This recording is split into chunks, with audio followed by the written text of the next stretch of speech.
Hey everyone, and welcome back to the Max Rebo Music Theory course. Hit it, Max. In our last lesson, we learned how to spell a major scale. If you haven't seen that video yet or just want a review, I'm going to put the link in the top right corner and then a description down below, since everything that we talk about today will make a lot more sense if you understand that material first. A great leap forward often requires first taking 2 steps back. So as a quick recap from our last lesson on major scales, we always use the series of intervals whole step, half step, whole step, half step in order to spell a major scale. And we always want to make sure that we use every single letter once and never use a letter more than once. When we follow this pattern and these rules, we will find that every single major scale will have a unique set of accidentals that no other major scale will have. Trust me. Now, I want you to imagine that you're a composer hundreds of years ago, maybe even a long time ago, in a galaxy far, far away. You're writing a piece for a group of singers and you want to best utilize their ideal singing range. So you decide you're going to write your piece using a scale that starts on F. That means you're going to be using a scale that has a B flat in it. So every time that there is a B in the music, you'll need to add a flat to it. And this could really get tedious very quickly, especially when ink is not cheap. Hey, you want my longer? And if we were to use a scale like F sharp major with way more accidentals, the score would start to look ridiculous. So instead, you decide that you'll tell everyone what notes receive accidentals once at the beginning of the music, and then they will receive those accidentals every time we see those notes in the music. You do this by notating the accidentals directly into the music before the first measure. And so, you've created a quick and easy way to standardize accidentals throughout your piece with what we now call a key signature. Now, this isn't exactly why composers started using scales with sharps and flats. Good question. For another time. But it is the reason why we started using key signatures. So, every major scale has a corresponding key signature. And being able to interpret these key signatures is one of the most important fundamental skills on your path to understanding how the music you love works. When we look at a key signature and can quickly identify what scale it's from, we can begin to understand how the notes in a piece function. We'll talk more about this in a later video on scale degrees, but this explains why the note G, for example, feels different to us in G major versus A flat major. Looking at all of these accidentals and attempting to identify what scale they're from might seem overwhelming at first, but there are tricks to doing this thanks to the mathematical patterns that went into constructing our tonal system. If you're looking at a key signature that has flats in it, simply look at the second to last flat or the flat that is second from the right. Say the name of this flat. That will always be the name of your major key signature and the major scale that it's representing. All too easy. I know! So, the key signature with 2 flats is B flat major, since B is the second to last flat. 3 flats is E flat major because E is the second to last flat. 4 flats is A flat major because A is the second to last flat. 5 flats is D flat major because D is the second to last flat. 6 flats is G flat major because G is the second to last flat. And finally, if all 7 notes receive a flat, we have C flat major because C is the second to last flat. You do have to remember one thing though.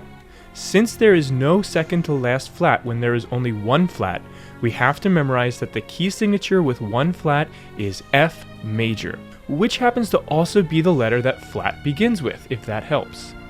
So that's how to identify flat key signatures, and sharp key signatures are almost just as easy. For sharp key signatures, look at the last sharp or the sharp furthest to the right, then go up a half step as a new letter. That will be the name of your major key signature this time and the major scale that it's representing. All too easy.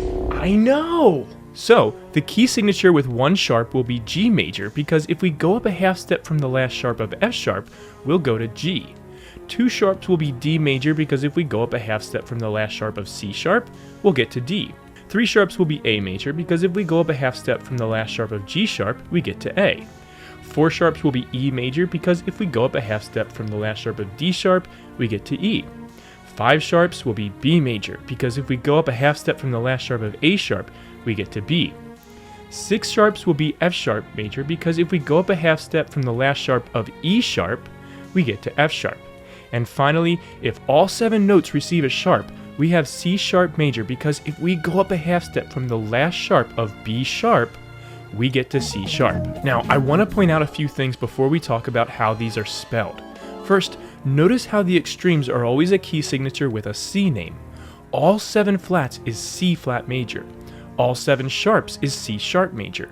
And if there are no sharps or flats in the key signature, then we are in C major and using the notes from the C major scale. Additionally, we never have a key signature that mixes sharps and flats. This might happen in the actual music through accidentals, but we will never have mixed accidentals in a key signature, just like we have never mixed accidentals in a major scale. Okay, so let's talk about how to write key signatures next.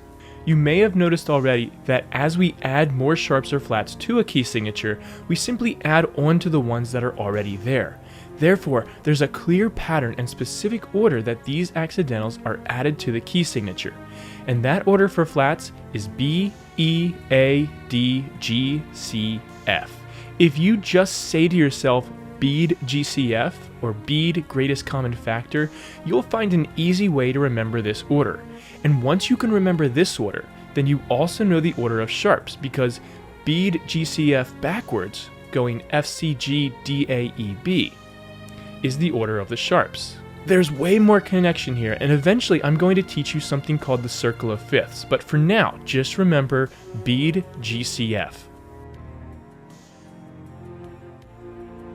So if we begin adding flats, start with the B that is somewhere inside the staff, then go up to add a flat to E, then down to add a flat to A. We always continue this pattern of going up and down when adding flats because it means that all of the flats will be in the same staff, and because the noticeable pattern is easy on a performer's eyes. Whether they know it or not, most musicians don't actually look closely at a key signature in order to know what key they're in. They've just seen this pattern so many times that their brain can instantly recognize what notes are flat. So, following this pattern when you write key signatures is also important. We also have a pattern for sharp key signatures, but with a catch this time. Always start with the F that is closest to the top of the staff, then go down to add a C sharp, then up to add a sharp to G. We continue this pattern until we get to A. Since following this pattern in treble clef would lead to a sharp on a ledger line, we instead break our pattern and go down to A to add a sharp. But for consistency, we keep this same visual pattern when we write key signatures in other clefs.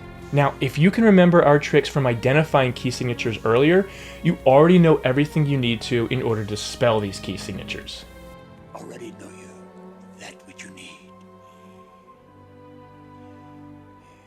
Remember that when looking at a flat key signature, we look at the second to last flat, and that is the name of the key. So, if we needed to spell A flat major, for example, we would add flats following the order of bead GCF until we add an A flat like the name of the key. Then we would add one more, D flat. That same trick will work for spelling any flat key. That's a good trick. And remember, we just have to memorize that F major is the key with one flat, B flat. For sharps, we look at the last sharp and then go up a half step. So, for spelling sharp keys, we're going to think about the name of our key, and the last sharp we add will be a half step below that. So, if I wanted to spell the key signature for B major, I start by thinking what is a half step below B, and that's A sharp. Then, I add sharps following the reverse of B GCF, or F C G D A E B, until I get to A sharp. And remember that the A sharp is going to go on the lower option, breaking the pattern this one time. So those are our major key signatures and how we read and spell them. Knowing the key signature of a written piece of music is one of the first steps to being able to interpret the message within the music and the subtle devices that composers are using. And I encourage you to practice this on your own as well to help translate the music you see. My next video will stick with scales and discuss scale degrees, which also apply to key signatures. But let me know in the meantime if you have any questions about key signatures or scales. Don't forget to like this video and subscribe to learn more about the music of a galaxy far, far away. And as always, may the be with you.